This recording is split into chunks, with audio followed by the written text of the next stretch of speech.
So hello আসসালামু আলাইকুম everyone. So আজকে আমি কোনো একটা গাড়ি নিয়ে ভিডিও করবো না, আজকে আমি ভিডিও করব টয়োটা এলিয়ন এবং প্রিমিও 2013, 14, 15-এর মডেলগুলো কীভাবে কন্ট্রোল করতে হয়। সো এখানে আমার 2014-এর একটা এলিয়ন রাখা। সো আমি আজকে দেখাবো আপনাদেরকে টয়োটা এলিয়ন 2013, 14, 15-এর টয়োটা এলিয়ন বা প্রিমিও ড্যাশবোর্ডটা কীভাবে কন্ট্রোল করতে হয় আমি আজকে ভিডিও দেখাবো। সো চলেন দেখে নিই। সো এখন আমি টয়োটা এলিয়নে বসে আছি। Toyota Allion premier option same, আপনার জাস্ট গাড়িটা স্টার্ট দিবেন। স্টার্ট দেওয়ার পর এই যে এখানে একটা বাটন আছে, সো এই বাটনটা দিয়ে আপনারা অডোমিটারটা কন্ট্রোল করতে পারবেন। সো দেখতে পাচ্ছেন যে অডোমিটার দেখা যাচ্ছে যে গাড়িটা রান করেছে 51,593 কিলোমিটার।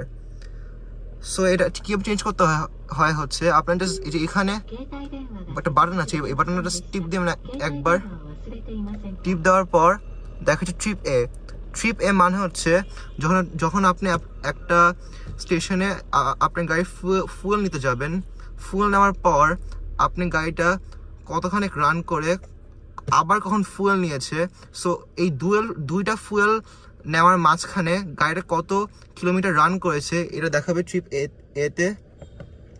তারপর হচ্ছে ট্রিপ বিতে দেখাবে যে আপনি যদি গাড়ি নিয়ে একটা লং ট্রিপে যান আর সেই ট্রিপে আপনি কত কিলোমিটার রান করেছে এটা এখানে দেখাবে। তারপর আমি যখন বাটনটা আবার প্রেস করি এখানে দেখাবে ছোট ছোট লাইন। এই লাইনগুলো হচ্ছে আপনার গাড়ির ব্রাইটনেসটা, মানে গাড়ির ব্রাইটনেস না, এই ড্যাশবোর্ডের ব্রাইটনেসটা। সো ব্রাইটনেস কীভাবে কমাতে হয় কীভাবে বাড়াতে হয় এটা আমি দেখা দিব এখন। সো জাস্ট এই বাটনটা আপনি জাস্ট কিছুক্ষণ প্রেস করে রাখবেন। অলরেডি দেখতে পাচ্ছেন যে ব্রাইটনেসটা কিছু কমে গেছে, আর একটুক্ষণ প্রেস করে রাখবেন, ব্রাইটনেসটা আরও কমিয়ে গিয়েছে। আর ব্রাইটনেসটা আবার কীভাবে বাড়াতে হয় এটা আমি দেখাই দিই। প্রেস করে রাখবেন, এই যে ব্রাইটনেসটা বাড়িয়ে গিয়েছে। আর এখন এই যে এই পার্টটা কীভাবে কন্ট্রোল করতে হয় এটা আমি এখন দেখিয়ে দিই। এই যেখানে একটা বাটন আছে, এই বাটনটা আপনি জাস্ট টিপ দিবেন একবার, কিন্তু দেওয়ার আগে আমি দেখাই দিই যে এটা কি দেখায়। এই যে এখানে দেখাচ্ছে 258 কিলোমিটার। এটা দেখাচ্ছে যে এই জিনিসটা হচ্ছে আপনার গাড়িতে এখন কত তেল আছে, এই তেলে আপনার গাড়ি কত চলবে এটা এই যে এখানে দেখাচ্ছে।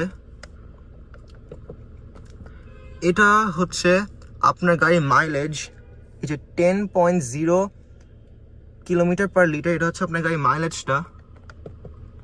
আর এটা হচ্ছে আপনার গাড়ি 1 লিটারে, মানে আপনার গাড়িতে যত তেল আছে আপনার গাড়িটা কত চলেছে এটা এখানে দেখাবে। আর এটা হচ্ছে আপনার অ্যাভারেজ স্পিড কাউন্টার, এই যে অ্যাভারেজ স্পিডটা এখানে কাউন্ট করে, এখানে 11 লেখা। সো এভাবেই এলিয়ন বা প্রিমিও 2013, 14, 15-এর মডেলগুলো কীভাবে কন্ট্রোল করতে হয় এভাবেই করতে হয়। সো দেখে নিলেন তো। সো আশা করি আপনাদের ভিডিওটা ভালো লাগলো। যদি ভিডিওটা ভালো লেগে থাকেন প্লিজ একটা লাইক দিবেন, অ্যান্ড আল্লাহ হাফেজ।